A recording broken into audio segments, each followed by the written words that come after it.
In the past, we've talked about Cyratin Marines.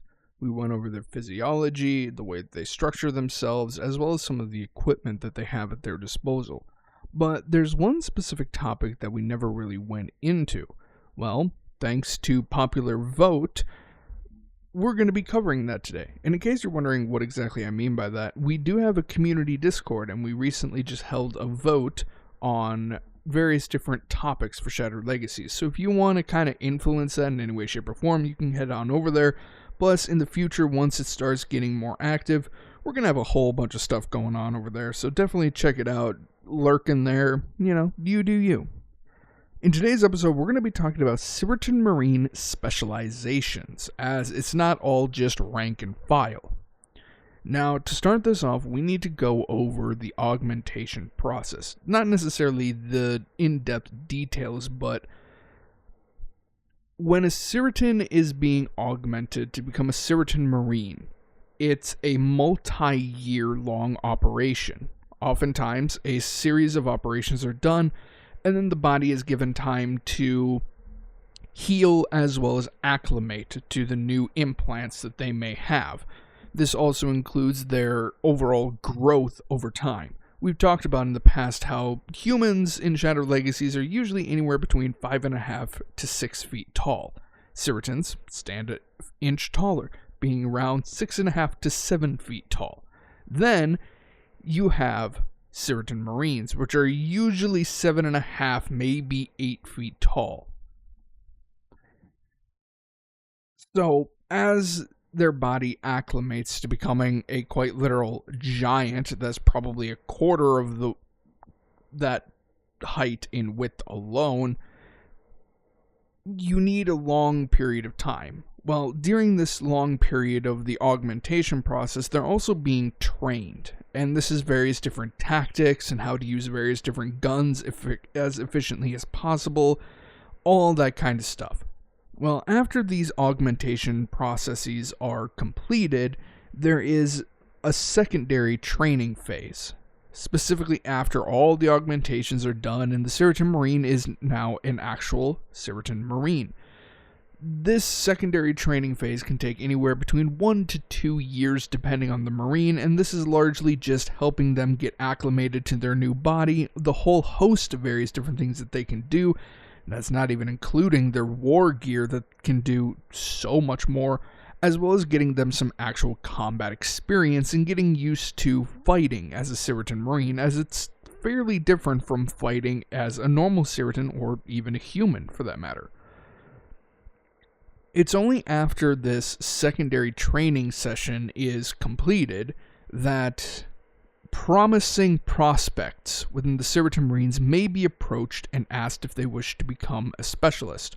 Now, 99% of the time, it's totally voluntary. However, every once in a while, the Cyratin Empire will find one of those true prodigies. The ones that they do this very specific thing so damn well that if we don't force them to do it, they're gonna suffer. Not because the Cyratin Empire is going to make them suffer, but the Cyratin Empire could really use just a natural master at this type of situation. But like I said, these are exceptionally rare circumstances. The majority of the time, they choose what specialization they want. In fact, they can even turn it down. They can just simply say, nah, I'd rather just stay as rank and file, and there's nothing wrong with that. Now, as I stated before, Cyratin Marines are tall. They're massive. And the first specialization we're going to be covering is the Tactical Marine. Tactical Marines are all about setting up tactically advantageous situations for their allies, as well as, most importantly, utilizing stealth and getting stealth kills, as well as sabotage. Now, let's think about that for a second. A 7.5 to 8 foot tall, super, in this case, Cyratin soldier that's probably a quarter as wide as he is tall, using stealth. Keep in mind, they're not light. They're very heavy. In their war gear, they're even heavier. They most likely, when they step around, have a dull thud with each footfall, and they have very obvious and significantly loud weapons. This doesn't sound like a recipe for stealth, does it? You'd be right. However, tactical Marines are anything but normal. You see, after they start up their specialization training, they're actually taught by master tactical Marines actually how to use stealth when you're that big. Now, granted, it's very basic, rudimentary stealth that also has a bunch of systems in their armor that assist them in this overall, well, stealth. And so as a result, it's not like truly being sneaky. It is to a certain extent. They're using various different stealth tactics, such as staying out of sight, staying in the shadows, stuff like that. Their armor is charcoal black in order to prevent any light from reflecting. They're all about stealth. Which, again, is interesting considering what a Cyratin Marine is. But this largely is heavily aided by the fact that Cyratin Marines don't use the standard exosuit that most Marines use. In fact, you'll find that almost every single specialization has their own unique set of war gear.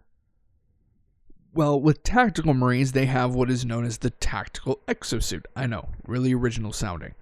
But it has various different systems and devices on it that allow a tactical Marine to do what a tactical Marine needs to do. As I said before, they're primarily scouting ahead, gaining information for their allies, as well as literally assassinating, any enemy commanders that could pose a significant problem, all while staying in the shadows, completely unnoticed. And keep in mind, tactical Marines almost never fight out in the open. In fact, if a tactical Marine is out in the open and actively firing at something that is more than just one or two people, your tactical Marine is doing it wrong. They're literally trained and equipped with systems to ensure that they remain unnoticed.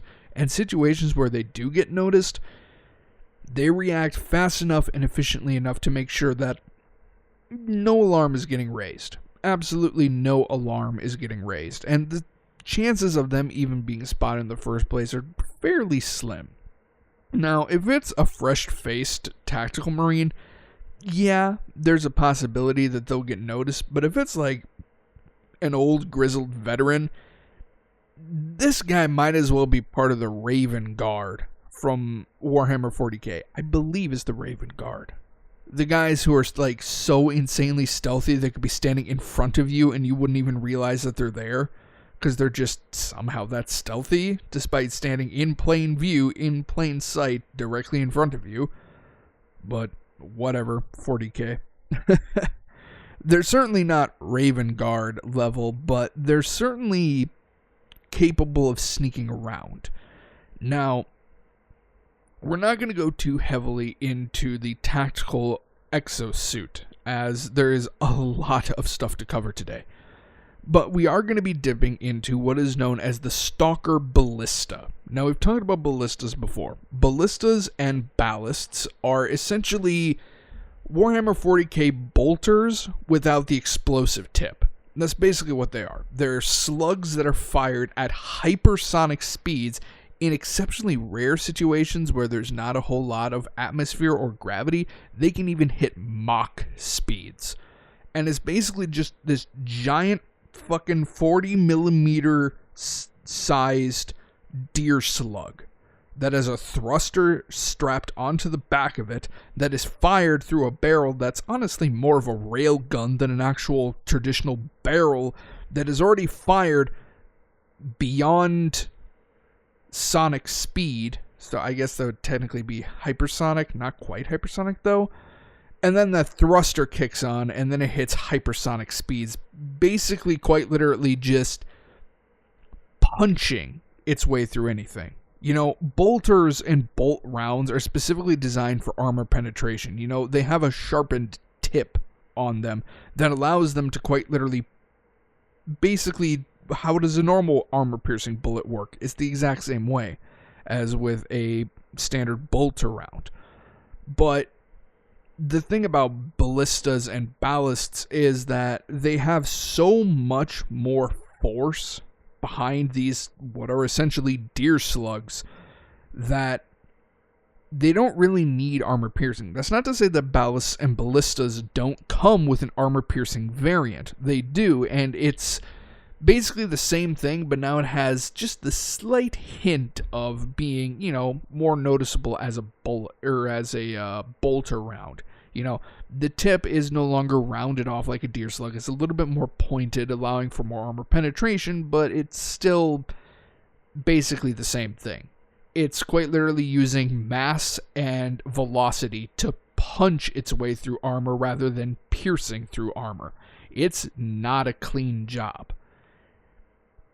That being said, we have stalker ballistas. It should also be noted that we never really fully talked about ballasts, I don't think. Ballasts are basically the heavy variant of ballistas, which are essentially equivalent to ballasts are essentially equivalent to heavy bolters, only it's essentially you take this big ass 40 millimeter deer slug and you put it into something that looks like a 3-barrel chain gun that fires these things nowhere near as fast, but certainly much faster than, say, a ballista. And there you go. There's your ballast. It's literally a very short-barreled, 3-barreled Gatling gun, basically.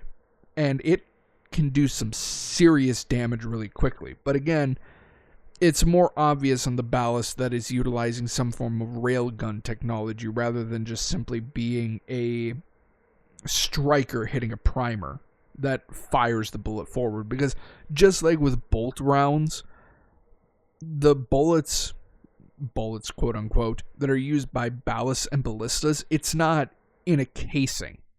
The entire thing is the bullet. It's not like a normal bullet, how you pull the trigger and the gunpowder inside sparks, which then fires the bullet tip, and then you eject the casing off to the side.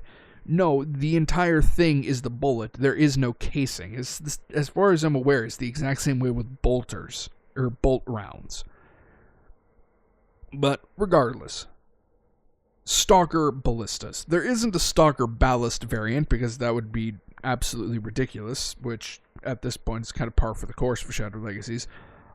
Stalker ballistas are smaller. The bullet themselves, again, quote-unquote bullet, is smaller. Instead of being 40 millimeters, it's now 32 millimeters. Now, this may seem kind of strange. Why would you make it smaller? But there's a logistical thing there that the Cyratin Empire understands that we're not going to get into too deeply. But basically, what these things are is these bullets individually cost a goddamn fortune. Each bullet is like buying a new car, like $16,000 to $20,000 per bullet. They are insanely expensive because they use very specific systems in the bullet themselves, as well as hyper exotic sciences that the Cyratin Empire may or may not have stolen from the Florians. But we'll get to that.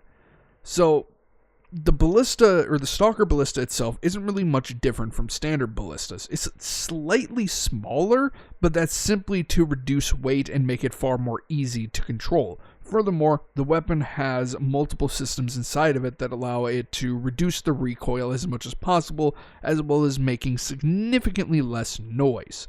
That being said, this is still a ballista. These are still ballista rounds. Technically, they're stalker ballista rounds, but they're still ballista rounds. It's still a giant 32 millimeter now, shell that has a thruster strapped onto the back that is fired through what is much, much more obviously a rail gun rather than an actual barrel, which is exactly how these things work.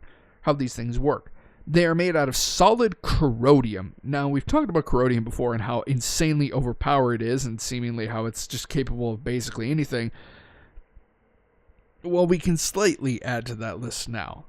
Corrodium has a natural magnetic property to it, but it's not nearly as magnetic as iron. That being said, with its sheer durability, it really doesn't matter. But so, these Stalker ballista rounds are made of solid corrodium. They're placed in between the rails when the next, again, quote-unquote, bullet is racked into position, and then it is quite literally taken in between these rails and fired at hypersonic speeds right off the bat, and then the thruster activates, which takes it even faster. Oftentimes, the standard velocity is already hitting Mach 1 at this point. Now, that being said, these bullets are absolutely insane. The tips of the bullets themselves are actually look like modern bullets. They are actually pointed like something, say, like any normal rifle caliber, like 7.62, 5.56, 50 BMG, you know what those look like. It's pointed, and it's the exact same way with these Stalker ballista rounds. They are actually pointed. They are made of solid corrodium, which means that they are capable of withstanding some insane amounts of force before actually denting in on themselves, and most importantly, they're typically sharpened, which just sounds like more insult to injury. However, on board each and every single one of these quote-unquote bullets, I'm just going to start calling them shells at this point, on board each one of these shells is a very sensitive sensor. And when this sensor detects any impact on the nose of the bullet, it basically instantly activates. Now, what does the sensor do? The sensor opens up very, very small channels on the sides of the bullet, which will release one of two different types of payloads. Now, it can either be loaded with a thermal-based payload, which is extremely rare, but they do use it in rare situations. We're talking about something like napalm or promethium, something that's designed to quite literally burn something from the inside out. That being said, this alternative isn't exactly subtle. The other payload is horrendous. It's known as a virus payload. Now, virus payloads are something abhorrent that the Cyratin Empire made at a very dark time in their past. It is a bioengineered superweapon, or bioweapon basically, a biological superweapon. What it does is the virus was specifically set up to only target organic material that it is directly adjacent to. So basically, when it's in your body, it's directly adjacent to the cells that are in your body. It is hyper aggressive, and literally, instead of doing what a normal virus would do, which is generally try and propagate as much as possible inside of the cells, it basically does the same thing, propagates itself, but then it destroys the cell it's in, and this spreads like wildfire. An entire human being standing at 6 feet tall can be near instantaneously disintegrated because of this virus in like less than a second.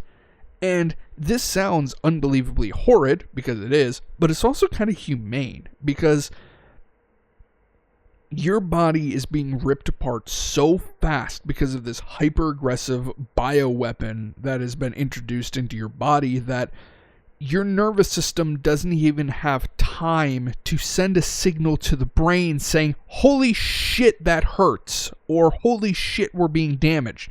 In fact, chances are you're going to be dead before you even realize that you've been shot. That's how fast this virus works. Now, as you can imagine, this sounds ridiculously dangerous. This doesn't sound like something you should be fucking around with.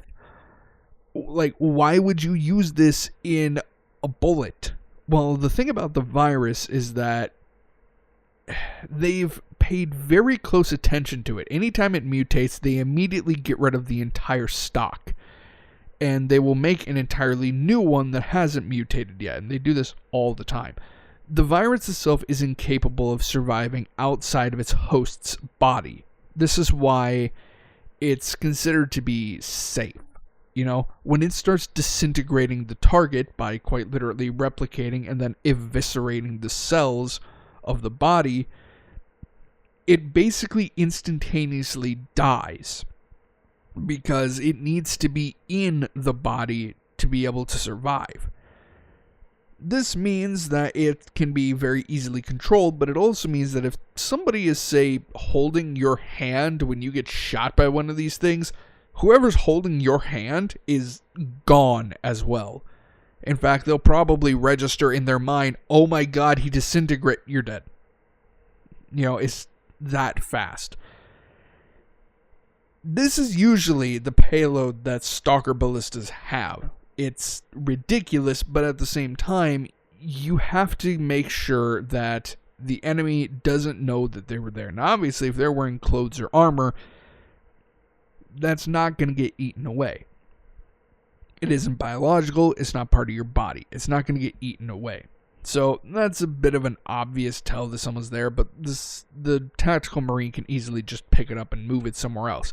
It's significantly easier to move than a full human body, and even easier to move than a human body that's in multiple pieces because it was shot with a bolter round, which, to be fair, I think the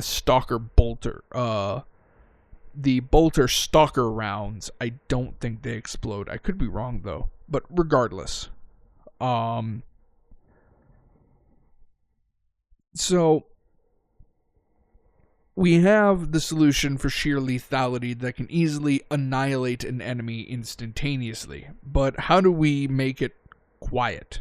Because even if you construct the ballista in such a way that the firing of the shell doesn't make noise, the ignition of the thruster is going to make a noticeable amount of noise. It's not going to make a lot of noise, but it's definitely going to make a noticeable amount of noise. And you'll know, that was a weird noise. I wonder what that is. And then you'll investigate, which is part of the problem because they're supposed to be sneaky.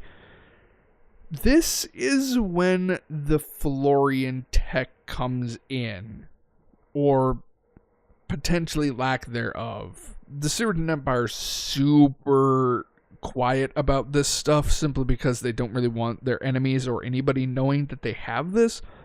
But so what this technology is largely unknown because, like I said, the Cyratin Empire are being super secretive about it.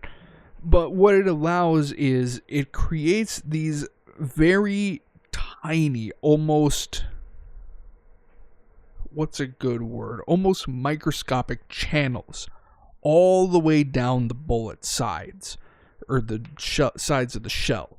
And what these do is they create a sort of like net of air around the entire shell itself, which, interestingly enough, is powerful enough to quite literally trap the sound of the shell flying through the air inside of this.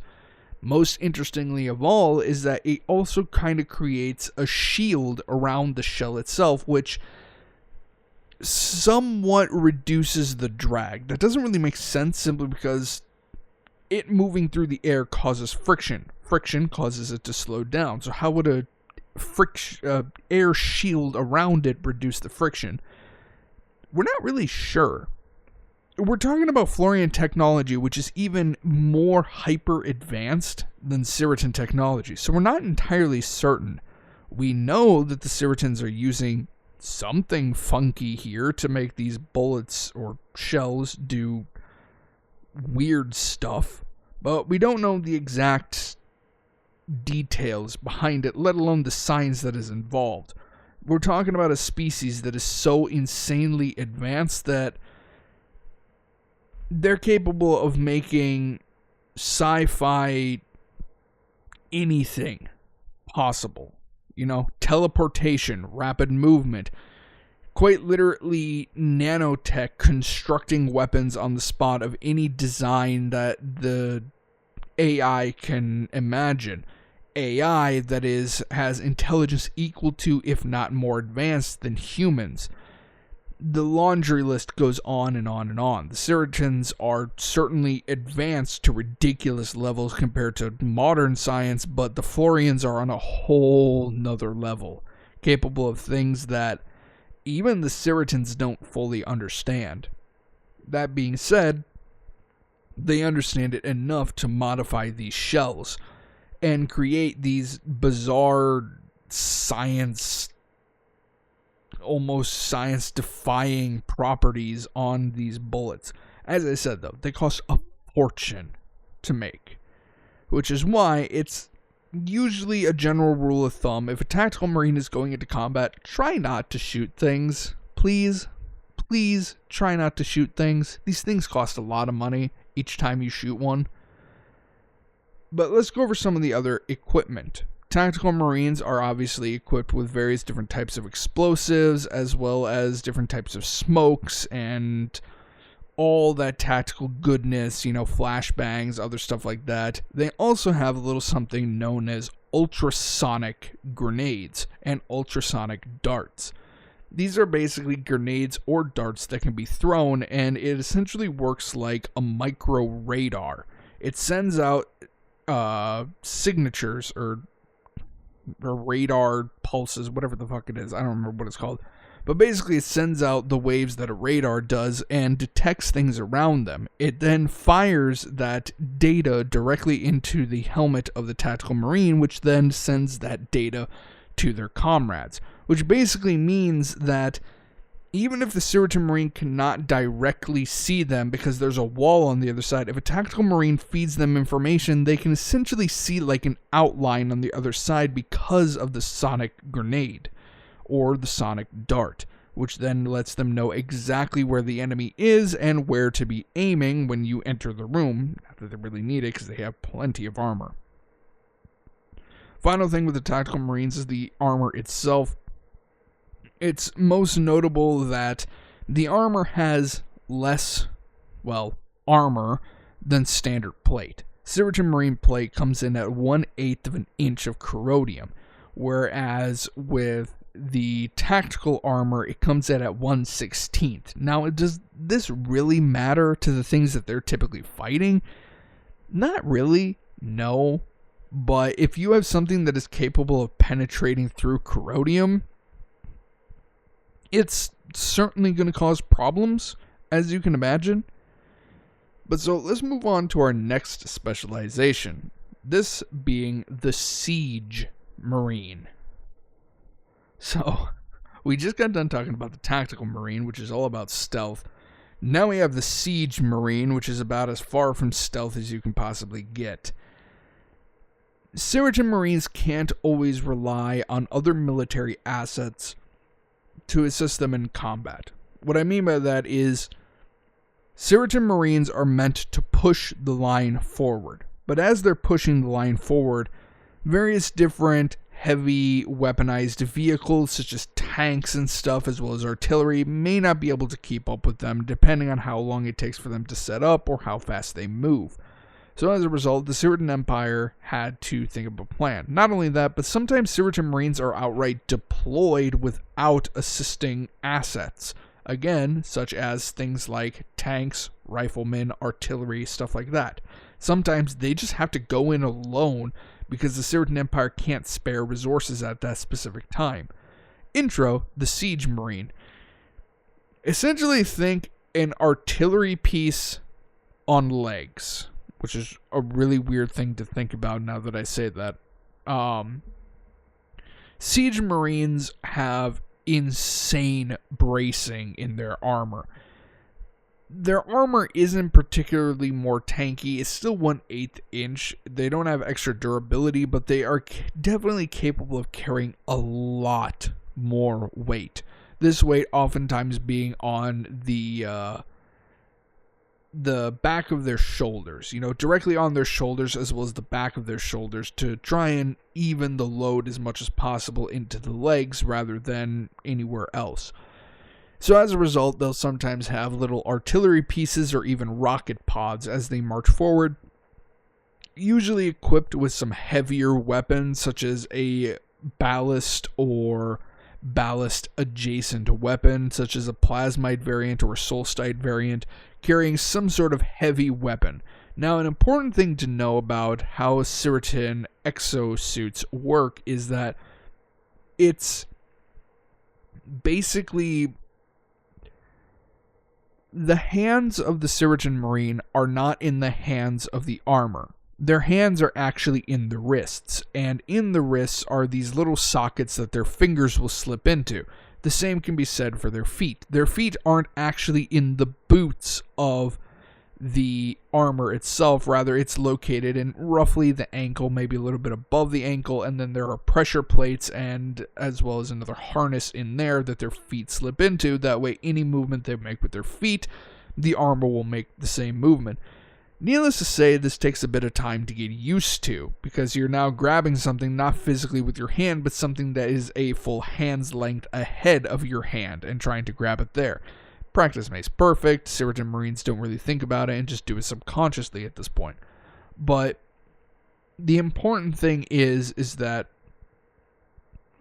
when it comes to Siege Marines or any Marine that has extra systems that maybe the HUD in their helmet can't fully control, because much like with Astartes, Cyratin Marines have what is known as blink control, where basically they will stare at something on their HUD and they'll blink at it intentionally, and that will do any number of things, whether that be activate this specific thing, which may change your view spectrum to gaining tactical information or whatever, depending on where you look at the HUD. And there's a lot of time where Cyratin Marines are just literally sitting around doing nothing, just working with the HUD to figure out the whole damn thing. That way they're not doing an active combat. But there's only so much that you can do, and just naturally blinking, because your body has to blink, that can obviously cause some issues. As a result, they're oftentimes located at the very edges of their view screen, shall we say. That way, they're not just blinking, looking forward, and all of a sudden you just change how you're looking. It's like, oh god, I can't see anything. I'm seeing everything in X-ray. What the fuck is happening? You know? There are a lot of systems that they can do with this blink command, but there are certain things that you just can't. This is where Siege Marine armor comes in handy, and specifically those finger sockets that I was talking about in the wrists. So basically, you'll have one hand where the sockets themselves function identically to your hand, and this is oftentimes the hand that you'll be putting on the grip. Then there is the other hand, which depending on what weapon you are on, will basically be permanently put into one specific shape. And the reason that this is done, oftentimes just kind of cupping, that way you can just put the foregrip directly in the palm of your hand.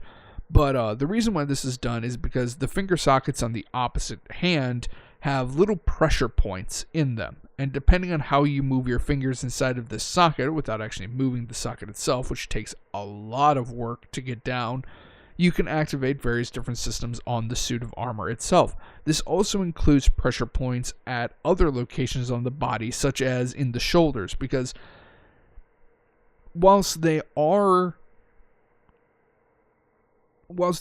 is directly touching them, there is an ever so slight amount of wiggle room that allows for these pressure points to be hit. Not enough where it's constantly like rubbing on your skin, being uncomfortable or anything like that.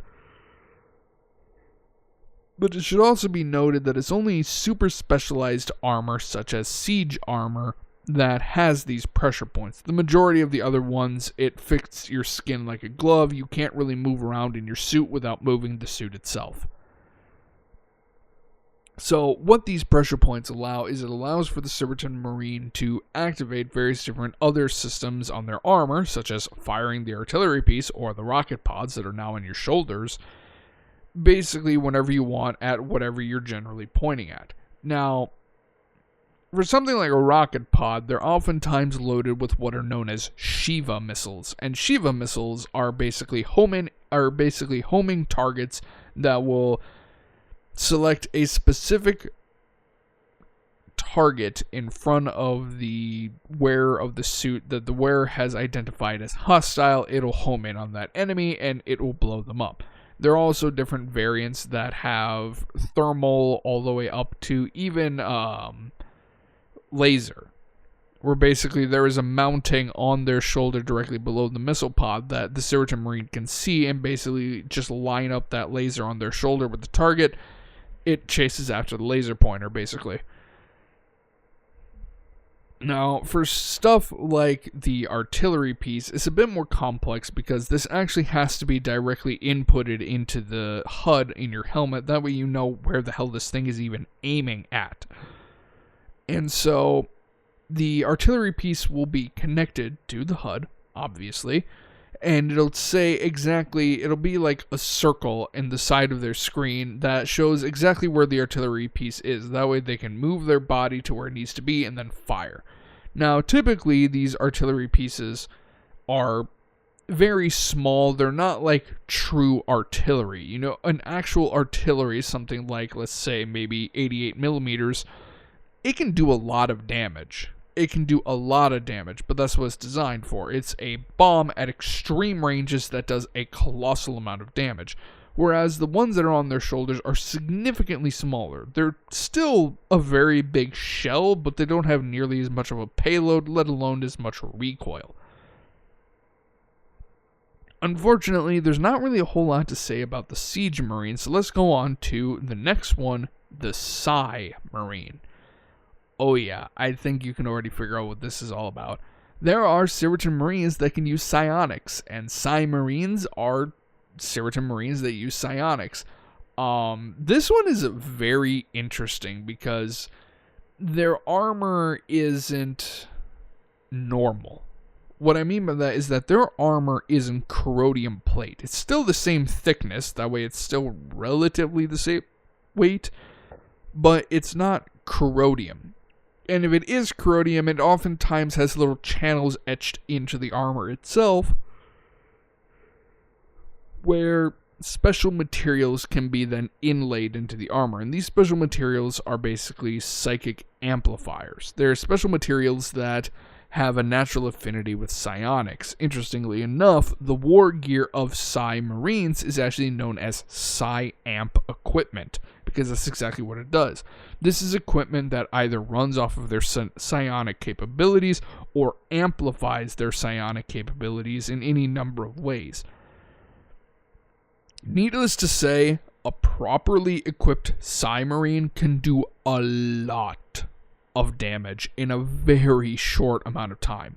These are Marines that have been training for a very long time in the arts of psionics. It's basically like Astartes librarians, but without the warp shenanigans, you know, and purely being psionic capabilities. You know, they can't call like thunderstorms and pillars of fire to strike their enemies and stuff like that. It has to be psionic. So any influence that the mind could possibly be capable of doing.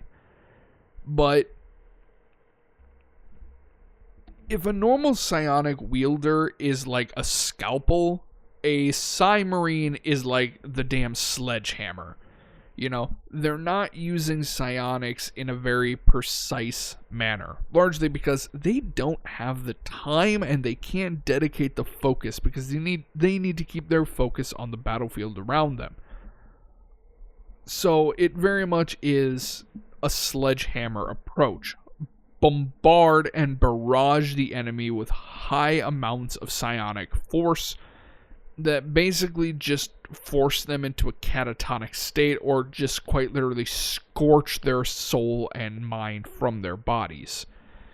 This, as you can imagine, makes Psy Marines very, very dangerous for the enemy. Now, let's go into some of the equipment, specifically the Psy Ballista. Everything's based off of the ballista. The Psy Ballista is a standard ballista that is not only basically just a normal ballista, but the shells themselves are even more expensive than Stalker ballista shells, and this is because specific psionic phenomena can actually be essentially almost like, I don't want to say imbued because that's not quite the right word. Neither is engraved, but you kind of get the idea. The shell itself can have a specific psionic phenomena attached to it. That way, when it hits, if it doesn't kill the target, it's now going to be affected by whatever psychic shenanigans are in play on that. This can be anything from mind control, and it doesn't even necessarily have to hit. For ones like mind control, The shell simply has to get close enough to the target where the psionic phenomena can then essentially leech onto the target, at which point they are now mind controlled. And this may sound kind of weird. Why would you do this when you could simply just focus on your target and take over their mind? Well, that takes a lot of time. It takes a lot of time to tear apart a person's mind and start controlling their mind and having them do whatever you want. When you're in the heat of battle, you really do not have that luxury, especially, again, when it comes to something like mind control. That requires a lot of time and a lot of focus, which is why it's usually only utilized in stuff like interrogation. Needless to say, it can have some pretty profound advantages when it's done in combat. Well, wouldn't you know it, if you imbue one of these special Psi-Amp shells with the power of mind control, it's essentially like a cheat code workaround. It violently rips apart their mind, most likely leaving them soulless at this point, and it allows for near instant mind control. It's far more violent, it's far more inhumane, but it allows them to do things significantly faster and with significantly less focus. Because when you're using psionics, you need to stay focused on what you're doing, because otherwise your head will pop like a zit. Because your psionics will run rampant, you won't be able to control it, and then your mind will quite literally burn itself out from neural heat if you can't control your capabilities or your psionic phenomena. So it allows for a workaround that doesn't require nearly as much focus. It's, again, the sledgehammer approach, but it does work. That being said, something like mind control or mind scorching isn't typically used. It is used in some situations, but by and large, Cymarines will oftentimes load these special rounds with something far more destructive, such as an insanity pulse, which is a particular favorite among Cymarines. Basically, they won't fire it at a target, and if they do, well, it's because there's other enemies around them. They fire it at a target where they're going to have the maximum amount of people influenced by it, and when it hits, it releases a sort of psionic shockwave that basically drives everyone insane on the spot, oftentimes being completely debilitating. Every once in a while you get one of those frothing at the mouth berserkers that just start running around and attacking everything. But by and large, it's a fantastic way of forcing crowd control through quite literally just annihilating the enemy's mind. However, it should be noted that even with this psionic phenomena being favored with this ballista, they typically don't do it. They'll do it in a pinch if they need to, but they usually use the ballista as a ballista. Shoot things, they die.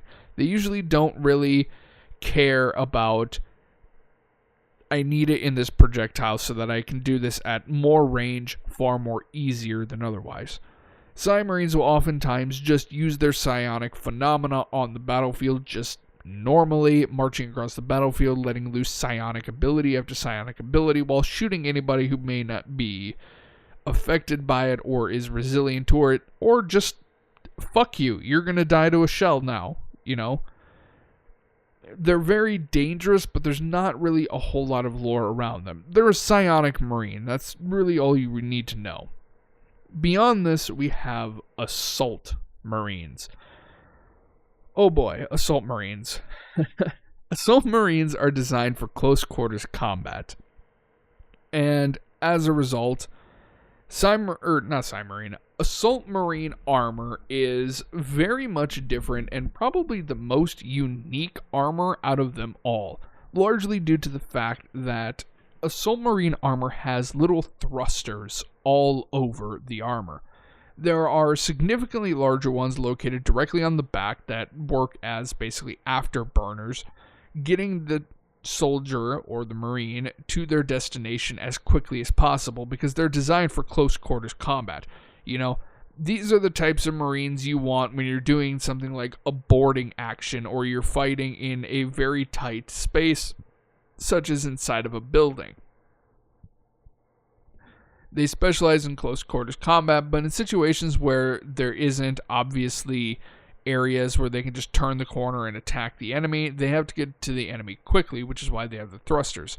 They also have thrusters located on the sides of the Marine that can be activated very quickly for something like a quick dodge to the left or right, or just standard strafing at significantly faster speeds.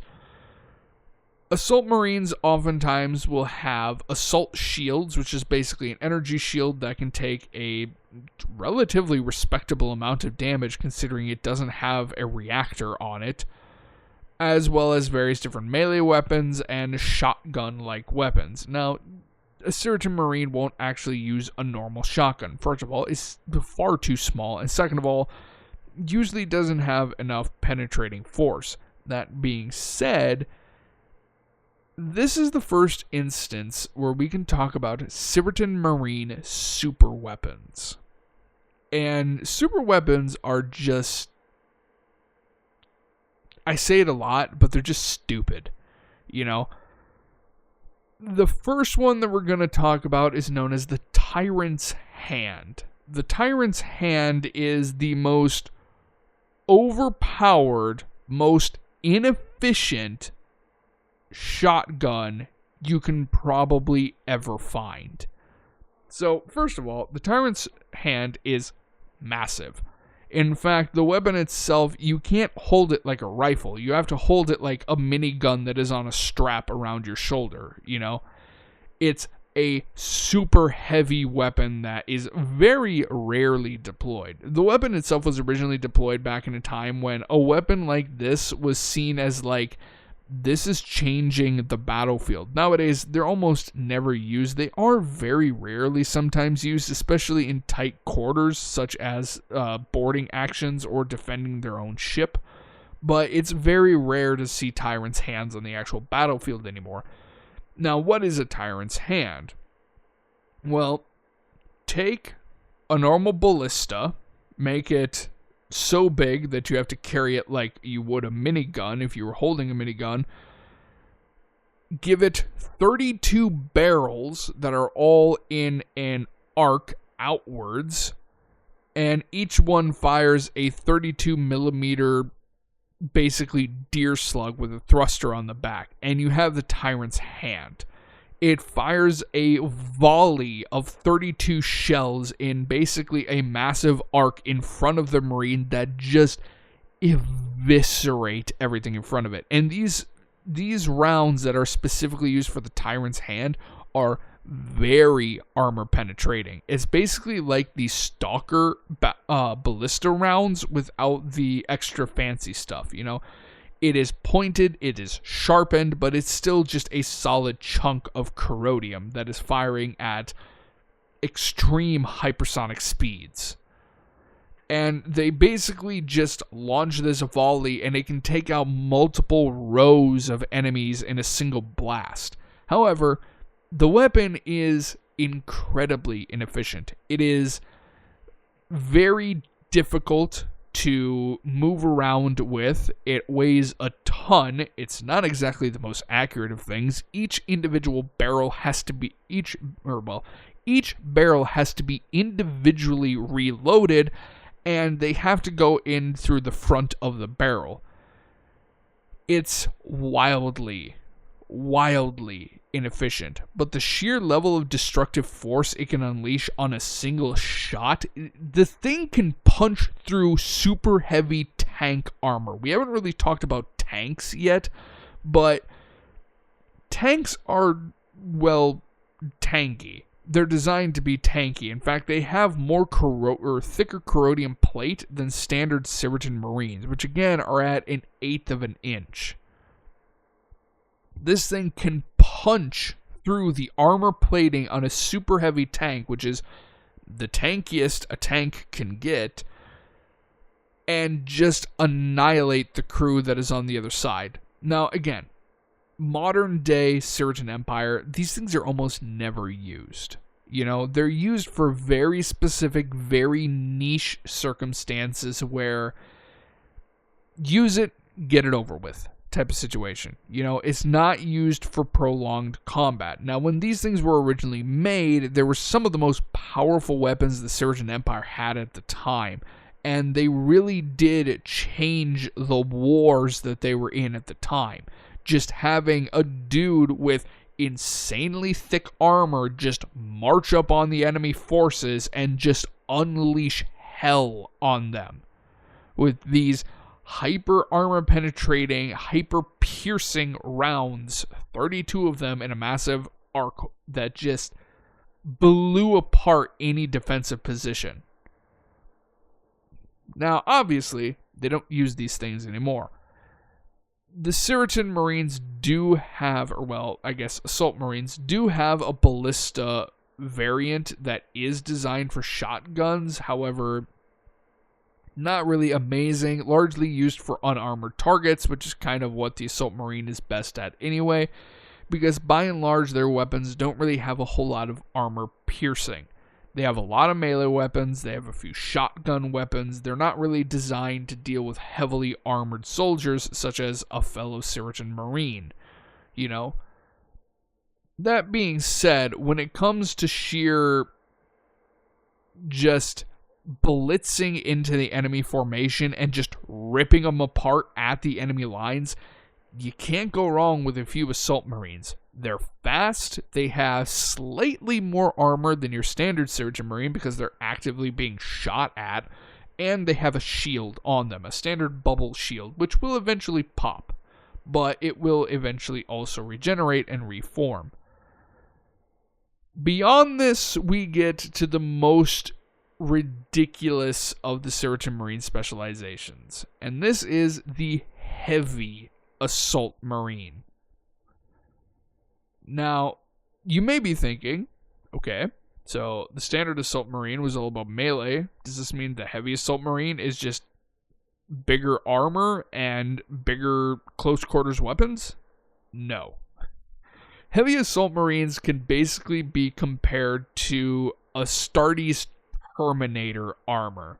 You know, that big, beefy, what the hell is it called? I think the other name is Tactical Dreadnought armor. Yeah.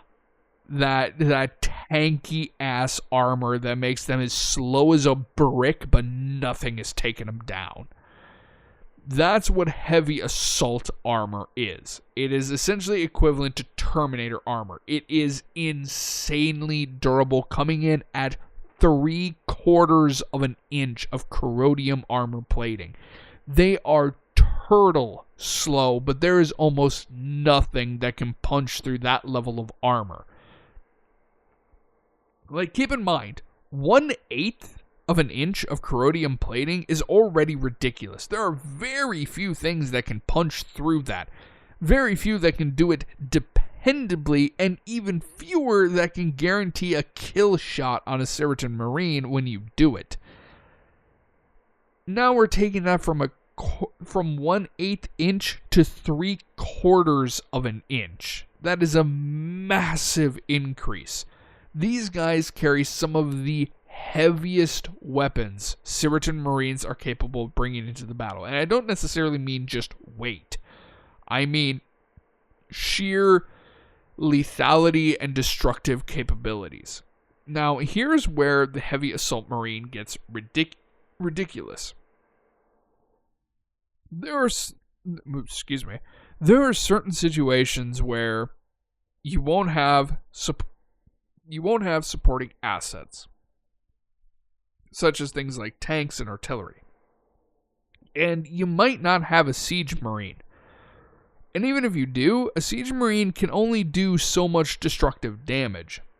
In situations where you don't have an artillery piece nearby that can blow a big ass hole in a wall, you get a Heavy Assault Marine. Because Heavy Assault Marines, aside from having honestly too much armor on them, have a absolutely asinine amount of structural bracing and various different hydraulic equivalent systems that reduce the weight and movement, they reduce the weight of the armor as much as possible whilst making sure that any impact is basically not felt at all. This last part that is most important, because heavy assault marines can quite literally requisition super heavy weapons at any time that they can be deployed at any time, anywhere, to just deal with anything. So like I said, you have a wall in front of you. You don't have a demolitions team to take it down. Your siege marine doesn't have enough firepower for it, and you don't really have a tank or an artillery piece in range that can take it down for you. You need a giant cannon to blow a hole in it right now. That's where the heavy assault marines come in, because they will quite literally requisition a cannon that is sufficiently large enough and sufficiently heavy enough from orbit. The gun is shot at the Cyratin marine. There is a beacon in this heavy assault marine's armor that will activate, and it'll kind of home in. Now, the weapon itself is in a pod, similar to the drop pods from Helldivers, or the ODST drop pods from Halo. It's basically a container that's designed to reduce the most amount of drag possible. That way it accelerates and gets to its target as fast as possible. When it starts getting close to the target, there are multiple thrusters on the drop pod itself that ignite and slow it down as much as possible. Eventually, the drop pod peels apart, blasting into 4 different directions to ensure that it is well away from Allied forces. And then a secondary thruster system ignites, which is on the weapon itself. As it gets closer and closer to the target, it slows down sufficiently enough that when it collides with the shoulder of the heavy assault marine, it's like getting hit by a truck. Better than getting hit by a meteor, but not by much when you're talking about something that's going potentially hypersonic speeds, colliding with your shoulder. But again, this is where all that extra structural bracing and those quote-unquote hydraulics come into play that reduce as much of that shock as possible, so that the Cyratin marine that is in the armor, they barely feel it. That's how heavy duty this armor is. Upon making contact with its target, 2 clamps will come down and it will connect to essentially the pauldron of the armor and mount itself firmly. It instantaneously syncs with the armor thanks to ports on the pauldron itself, syncs directly to the HUD of the Cyratin marine, and allows them to fire immediately. When the weapon is fired, those bracings that are wrapped around the pauldron will immediately disengage. That way it fires, hits its mark, and ejects backwards, getting it off of the Cyratin marines so that they can continue their advance forward whilst absolutely obliterating whatever they were just pointing it at. It's designed for rapid response to basically any situation, and it's not just a giant artillery piece. It can be an artillery piece that's super heavy. It can have a destroyer missile pod, which are basically, they're essentially super heavy rockets that can do a lot of damage in a very short amount of time, but there's not a whole lot of them in there. They can even have things like machine guns and miniguns of plasmite and solstite models dropped on them for quick saturated fire across the entire area. Furthermore, they are oftentimes sent into battle with super heavy weapons as well. Again, we're talking about things like plasmite and solstite variant autocannons and miniguns that are capable of just supplying so much destructive and saturated fire downrange that it doesn't really necessarily matter that they have all this super heavy armor on them, because chances are they're going to be suppressing the hell out of whatever is shooting at them, so they're probably not going to get shot anyway. They're about as close to the Praetorian Guard as you can realistically get. And they quite literally work similar to Praetorian Guards. They constantly walk forward. They don't have time to try and get into cover because they're slow enough as it is because of the sheer weight of their armor. It takes them a while to get from point to point. So it's oftentimes just better because they already need these systems to handle these super heavy weapons. Just give them as much armor and just slap them in the back. Just start walking, bud. You'll be perfectly fine. I promise you that nothing's getting through that armor, dude.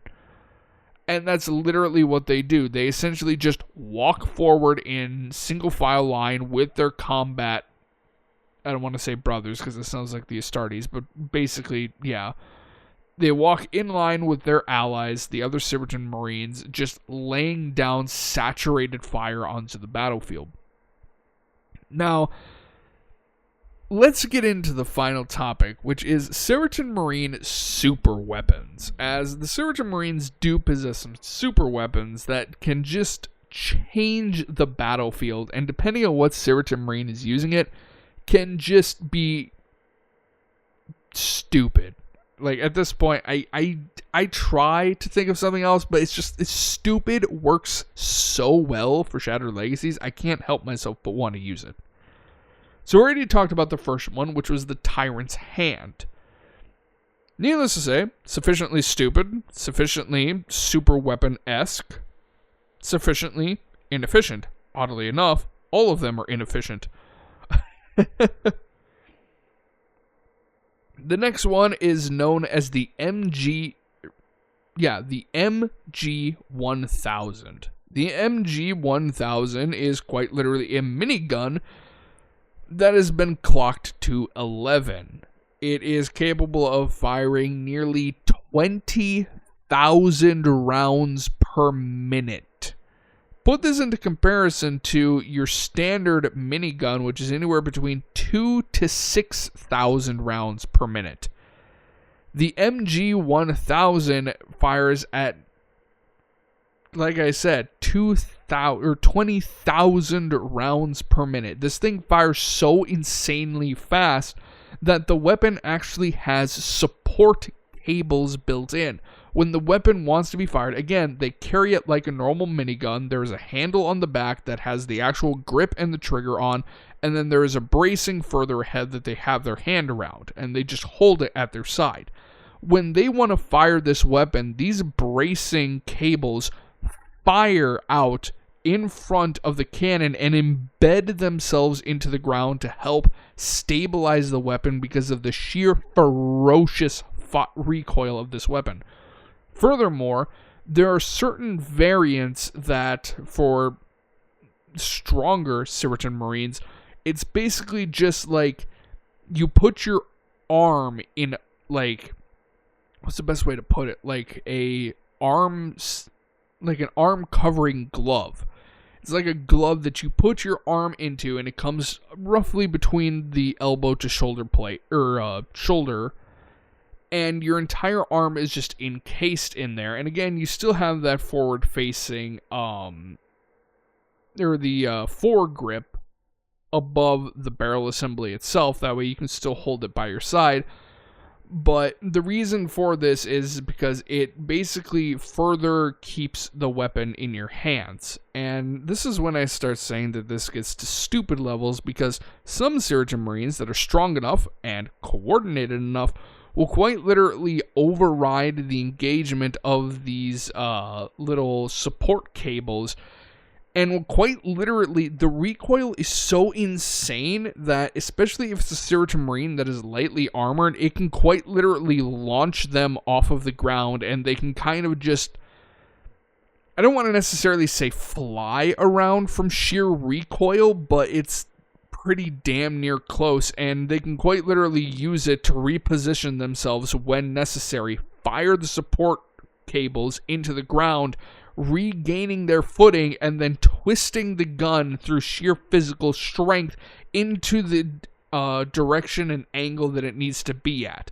allowing them to quite literally shoot their way across the battlefield to whatever position that they need to be on. It's absolutely ridiculous. The weapon cannot be fired for that long, largely because the magazine, if you can call it that, it's more of like a barrel drum on it.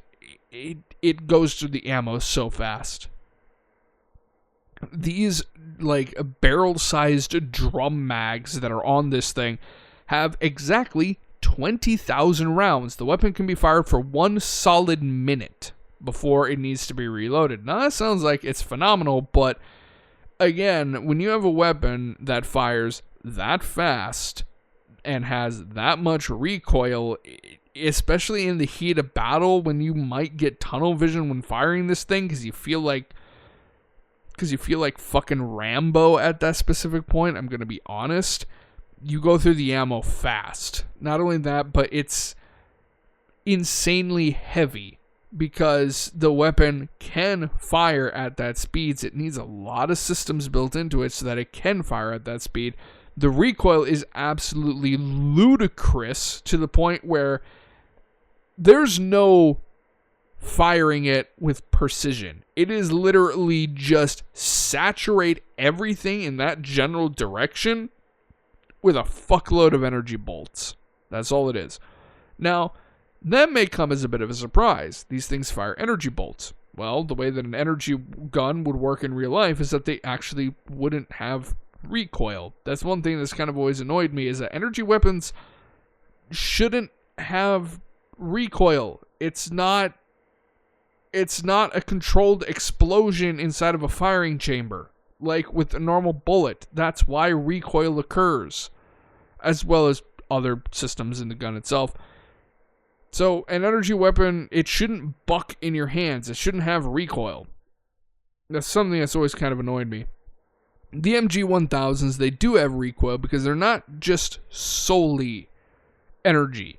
It's basically, like I said, it has an actual drum mag full of 20,000 rounds. These are rounds that have an energy coating on the bullet tip itself because these are actual normal bullets. Well, quote unquote normal. It's a bullet tip in a casing that has a hyper powerful powder. It's not really gunpowder at this point. It's something beyond gunpowder that is capable of firing these things at ridiculous speeds. But the bullet tips themselves have an energy coating, which means that if it's something like plasmite, if it hits an enemy target, I mean, not only are they going to instantaneously be mulched and turned into thin red vapor, but it will quite literally do what plasmite does. When it comes into contact with something that is flesh, blood, and bone, it quite literally instantaneously evaporates all of the water in the body instantly. Basically instantly killing, which sounds about as horrible as it actually is. Something like Solstite is specifically designed for armor piercing, which, again, you kind of have to question why this thing needs armor piercing when it fires so goddamn fast that it can quite literally just dent the damn armor out of the way and then just peel it open, you know? But again, the weapon doesn't exactly have precision, shall we say. After the MG1000 is another super weapon known as the Plasmite Saw. Not exactly a super fancy name, but it is horrifyingly powerful. It's essentially a giant chainsaw where the chain itself is made out of plasmite, sharpened, teethed plasmite, which again is a bit weird considering it's plasmite. It will immediately evaporate anything it touches. But regardless, there's not really much to say about it. It sounds pretty simple. It's a plasmite chainsaw. Until you realize that this plasmite chainsaw, not only can it cut through pretty much anything, but with the single flick of a switch located right next to the thumb, it can unfurl the entire plasmite chain in the chainsaw itself. And it's still connected to the chainsaw itself. And what this does is it keeps its overall velocity and basically lashes out like a whip. And this sounds like it'd be relatively useful for a lot of situations, but not necessarily incredibly useful for the majority of situations until you realize that there are Cyratin Marines that literally train to solely use this weapon. It's like some of the Warhammer 40k books, how you have a sword master, or whatever the hell they call it in the Imperium. I forget exactly what they call it. But, one of the Astartes who obviously is just obsessed with swordplay and is just, like, the things that they're described doing is just, like, sickening. It's like, nobody should have that level of skill. It's the same way with the guys who have these plasmite saws. It's literally... It's a chainsaw 1 second, and then they flick the switch, and all of a sudden it's just massive gouges in every single direction, like a blade storm, or a storm of blades just unleashed in every single direction because of the way that they move and fight with this thing. Meaning that they can quite literally charge into the enemy position, and within an instant, all of them are basically like cut in half. And it's like, it doesn't even matter if they completely surround the guy. They're all cut in half in various different ways.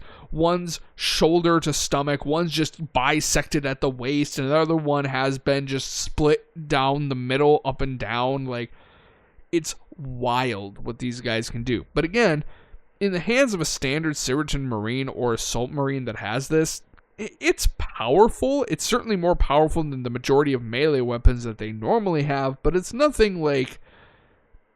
really super weapon worthy, It's only really a super weapon when it's in the hands of somebody who really knows how this thing works, who really knows how to use it.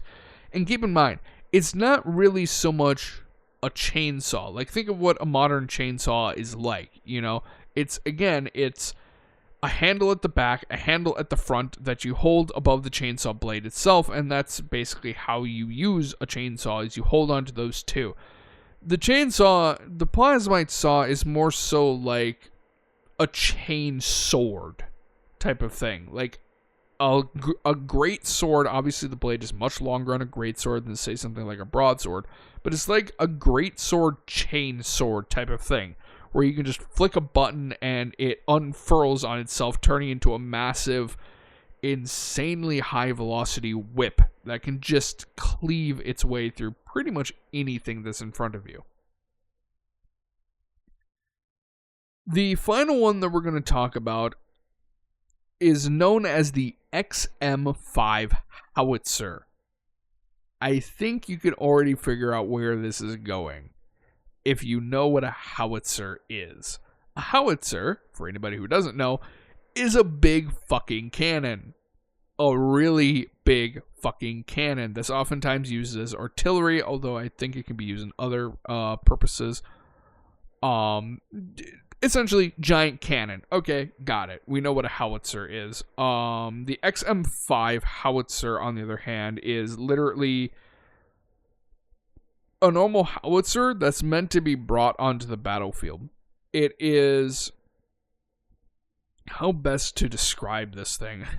I probably should have thought of this ahead of time. How do I best describe the XM5? The XM5 is essentially a massive tube.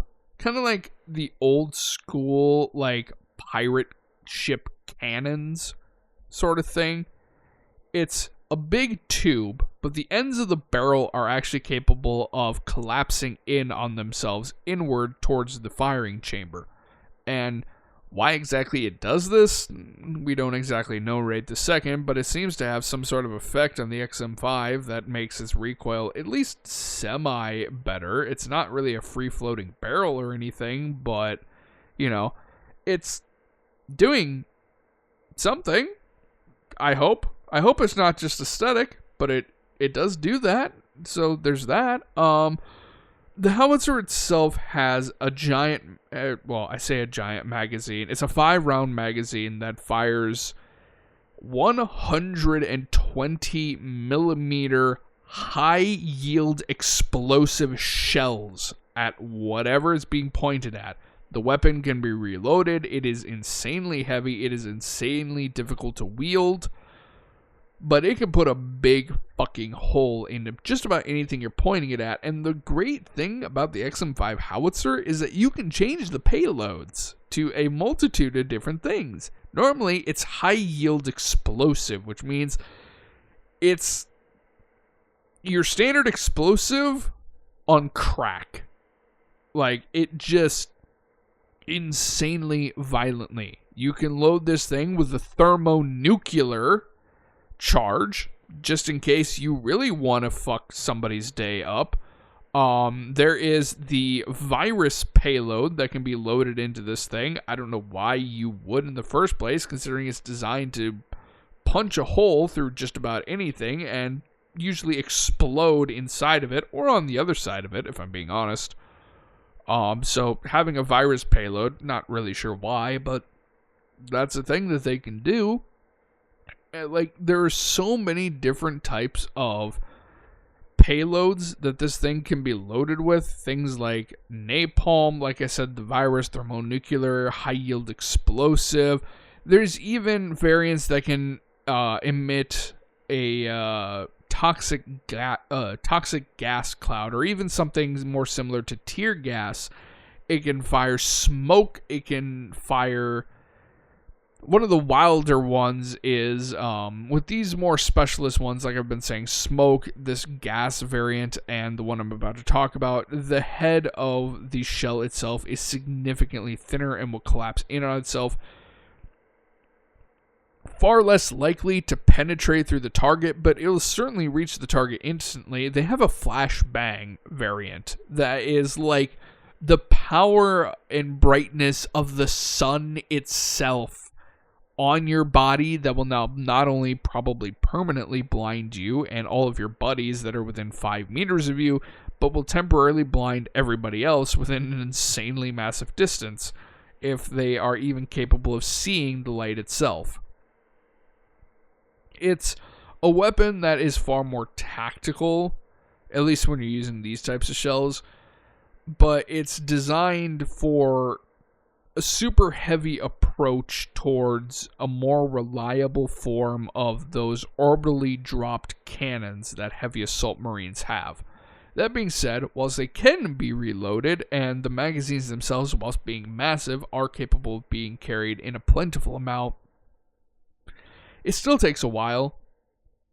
It can lay down some truly impressive levels of firepower because it is just essentially a giant autocannon that can be fired as semi-automatic, because of course it can, because for some reason that's a necessity when we're talking about a giant howitzer, but whatever.